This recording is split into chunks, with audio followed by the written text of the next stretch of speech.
ধর্মীয় লেবাসের আড়ালে প্রতারণার ফাঁদ জামালপুরে 4 বিয়ে করা মাদ্রাসার পরিচালকের বিরুদ্ধে স্ত্রীর অভিযোগ। ধর্মীয় লেবাস, সুন্দর বয়ান ও সামাজিক ভালো মানুষের মুখোশ ব্যবহার করে একের পর এক বিয়ে, অতঃপর অসহায় নারীদের পরিবার থেকে লাখ লাখ টাকা হাতিয়ে নিয়ে তাড়িয়ে দেওয়ার এক নৃশংস অভিযোগ উঠেছে জামালপুরের এক মাদ্রাসার পরিচালকের বিরুদ্ধে। অভিযুক্ত ওই ব্যক্তির নাম আবু হানিফ, যিনি জামালপুর শহরের 5 রাস্তা মোড় এলাকার ফুলকলি দারুস সালাম মাদ্রাসার পরিচালক। এসব প্রতারণা ও নির্যাতনের প্রতিকার নিজের 4 সন্তানের অধিকার ও নিরাপত্তা এবং নিজের স্ত্রীর মর্যাদা চেয়ে এখন মাত্র 40 দিন বয়সী অসুস্থ সন্তানকে নিয়ে বিচারের আশায় বিভিন্ন প্রতিষ্ঠানে ঘুরে বেড়াচ্ছেন ভুক্তভোগী ওই নারী। অবশেষে কোনো প্রতিকার না পেয়ে তিনি জামালপুর প্রেস ক্লাবে একটি লিখিত অভিযোগ দায়ের করেছেন। অভিযোগকারী নারী আবু হানিফের তৃতীয় স্ত্রী, শেরপুর সদরের ছায়াগড়িপাড়া গ্রামের রেহেনা। যেভাবে পাতা হতো প্রতারণার ফাঁদ, লিখিত অভিযোগ ও ভুক্তভোগী সূত্রে জানা গেছে অভিযুক্ত আবু হানিফ নিজেকে একজন সজ্জন ও ধার্মিক ব্যক্তি হিসেবে প্রকাশ করে বিভিন্ন এলাকার সহজ সরল ও অসহায় পরিবারকে টার্গেট করতেন। এরপর নামমাত্র দেড়মোহর ও যৌতুকবিহীন বিয়ের প্রস্তাব দিয়ে দ্রুত বিয়ে সম্পন্ন করতেন। বিয়ের কিছুদিন পর শ্বশুরবাড়ির লোকজনদের আস্থা অর্জন করে কখনো মাদ্রাসার উন্নয়ন, কখনো ব্যবসা বা কখনো ব্যক্তিগত সমস্যার কথা বলে বড় অঙ্কের অর্থ হাতিয়ে নিতেন।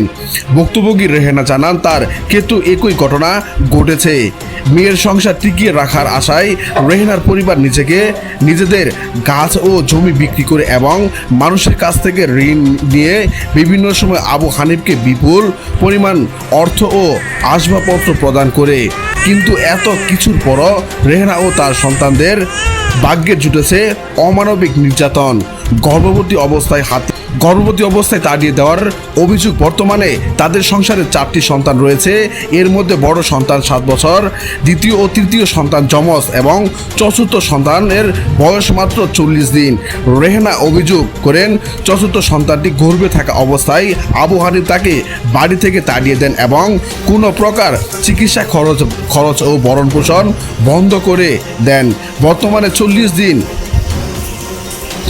বর্তমানে মাত্র 40 দিন বয়সী সর্বকনিষ্ঠ সন্তানটি গুরুতর অসুস্থ এবং টাকার অভাবে তার চিকিৎসা করানো সম্ভব হচ্ছে না। এরই মধ্যে আবু হানিফ তাকে তালাক প্রদানের দাবি করে সম্প্রতি বকশীগঞ্জে ব্যাপারীচর এলাকার 4র্থ বিয়ে করেছেন বলে শোনা যায়। আবু হানিফের 4 স্ত্রী অনুসন্ধানে আবু হানিফের 4 স্ত্রী পর্যায়ক্রমিক 4টি বিয়ের তথ্য উঠে এসেছে। তার প্রথম স্ত্রী লিপি সরিষাবাড়ি, দ্বিতীয় স্ত্রী হেনা বেগম, তৃতীয় রেহেনা ছায়াগড়ি পাড়ার শেরপুর এবং সর্বশেষ 4র্থ তাসমিয়া ব্যাপারীপাড়া চর বকশীগঞ্জ। সন্তানদের জিম্মি করার অভিযোগ নির্যাতিত রেহেনা কান্নাজড়িত কণ্ঠে জানান, আবু হানিফ ধারাবাহিকভাবে অসহায় নারীদের লক্ষ্যবস্তু বানিয়ে আর্থিক সুবিধা নিয়ে তাদের পরিত্যাগ করে আসছেন। শুধু তাই নয়, রেহেনা যেন গণমান্য ব্যক্তি বা আইনি পদক্ষেপ নিতে না পারেন সেজন্য সন্তানদের ভয় দেখিয়ে নিজের বাড়িতে বন্দি করে রেখেছেন এবং মায়ের সাথে কোনো যোগাযোগ করতে দিচ্ছেন না। অবুঝ শিশুগুলো মায়ের জন্য কান্নাকাটি করলেও ঈদেও তাদের মায়ের কাছে আসতে দেওয়া হয়নি। এই বিষয়ে ভুক্তভোগী নারী রেহেনা সাংবাদিক সমাজের কাছে আকুল আবেদন জানিয়েছে এবং বলেন, আমি আমার সন্তানদের ফিরে পেতে চাই এবং এই প্রতারকের দৃষ্টান্তমূলক শাস্তি চাই, যাতে আর কোনো অসহায় নারীর জীবন এভাবে ধ্বংস না হয়। স্ত্রীর মর্যাদা বা নিজের ভরণ পোষণ চেয়ে আমার এই 40 দিনের অসুস্থ সন্তানটার জীবন বাঁচানো আর বাকি সন্তানদের ফিরে পাওয়াই এখন আমার মূল লক্ষ্য। এ বিষয়ে অভিযুক্ত মাদ্রাসার পরিচালক আবু হানিফের বক্তব্য জানার জন্য তার মুঠোফোনে যোগাযোগ করার চেষ্টা করা হলেও তা সম্ভব হয়নি। স্থানীয় সচেতন মহল এই ঘটনার সুস্থ তদন্ত সাক্ষেপে পেয়ে প্রশাসনের দ্রুত হস্তক্ষেপ কামনা করেছেন। আমি রেহেনা আক্তার, আমার বিয়ে হয়েছিল কেন্দ্রীয় কালীবাড়ি। আমার হাজবেন্ড এখন বর্তমানে থাকে 5 রাস্তা, সর্দারপাড়া 5 রাস্তা, ফুলকলি দারুস সালাম কওমি মাদ্রাসার পরিচালক তিনি। আমি তার ওয়াইফ, আমি তার 5টা সন্তানের মা। একটা বাচ্চা মারা গেছে, আমি বর্তমান 4টা বাচ্চা আছে। এই যে শিশুটা, এর বয়স মাত্র 2 মাস। সে সিজারের জন্য আমাকে বাড়িতে রেখে আসছে। রেখে আসার পর আমার আর কোনো খোঁজ খবর নেই। আমি দীর্ঘ 9টা বছর আমি জেলে ছিলাম। সে আমাকে এমন অত্যাচার, এমন নির্যাতন না করছে, আমি কোনো প্রতিবাদ করে নাই। সবকিছুর মূলে আমি সংসারটা টিকিয়ে রাখতে চাইছি আমার বাচ্চাদের জন্য, আমার বাচ্চাদের ভবিষ্যতের জন্য। আজকে সেই বাচ্চাগুলো আমার কাছে নাই। সে অনেক চালাকি করে আমার বাচ্চাগুলো তার কাছে তার মতো করে গড়ে তুলছে। আমি বাচ্চাদের সময় দিতে পারি নাই। আমি তাকে নিয়ে, তার সংসার নিয়ে, তার প্রতিষ্ঠান নিয়ে ব্যস্ত। সেই সুযোগ যে বাচ্চাগুলো তার মতো করে গড়ে নিচ্ছে। এখন বাচ্চাদের সাথে আমার কথা বলতে দেয় না। এই 9 বছরের সংসারে আমার সুখ ছিল আমার সন্তান। আমি সন্তানের মুখের দিক তাকাইয়া সব দুঃখ মেনে নিয়েছি। আজকে আমার একটা সন্তান আমার কাছে নাই। আমি তাদের সাথে কথা বলতে পারি না, দেখা করতে পারি না। আমি আজকে বেঁচে আছি, জিন্দাল্লাহ আছে। আপনার দাবিটা কি?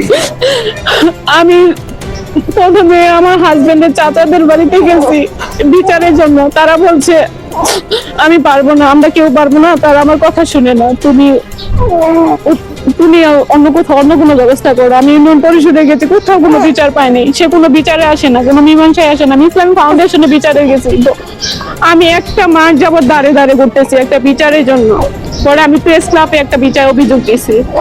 এই বাচ্চাটাকে নিয়ে বিচারের জন্য মানে হ্যাঁ, আমি কোথাও কোনো বিচার পাইতেছি না। আমি বাচ্চাটাকে অসুস্থ বাচ্চা, আমার বাচ্চাটার সমস্যা। এই বাচ্চাটার জন্য আমি এই বাচ্চাটাকে নিয়ে ধারে ধারে ঘুরতে চাই। আমার শুধু একটাই দাবি, আমার হাজবেন্ড আমাকে নিয়ে সংসার করতে হবে। যেহেতু আমার বাচ্চা আছে, আমার বাচ্চাদের ভবিষ্যতের চিন্তা কইরা, কারণ তার প্রয়োজন আমার নাই থাকতে পারে, কিন্তু আমার বাচ্চাদের আমার প্রয়োজন আছে। আমি মনে করি সে চায় আমার সাথে নাকি সে সংসার করবে না। আমার দাবি একটা, আমাকে নিয়ে, আমার সন্তানদের নিয়ে আমার সংসার করতে হবে।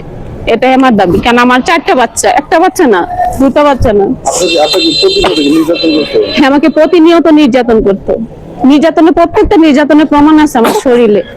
এই যে 7 মাসের সময় মাথাটা ফেটে, এগুলা ছবি আমি দেখাতে পারবো। আমার ছবি আছে এগুলা, যে মাথায় নির্যাতন করছে আমাদের শরীরে। সে আমাকে মাঝপথে নিয়ে এসে কেন ছেড়ে দিল? আমার কথা একটা, আমি যদি তাকে ভালো না লাগতো কেন সে আমার সাথে এতদিন সংসার করলো? এখন মাঝপথে নিয়ে এসে আমার 4টে সিজার হয়ে গেছে। আমি এখন কোথায় যাব, কি করবো? আমি মাঝপথে নিয়ে এসে আমাকে ছেড়ে দিল।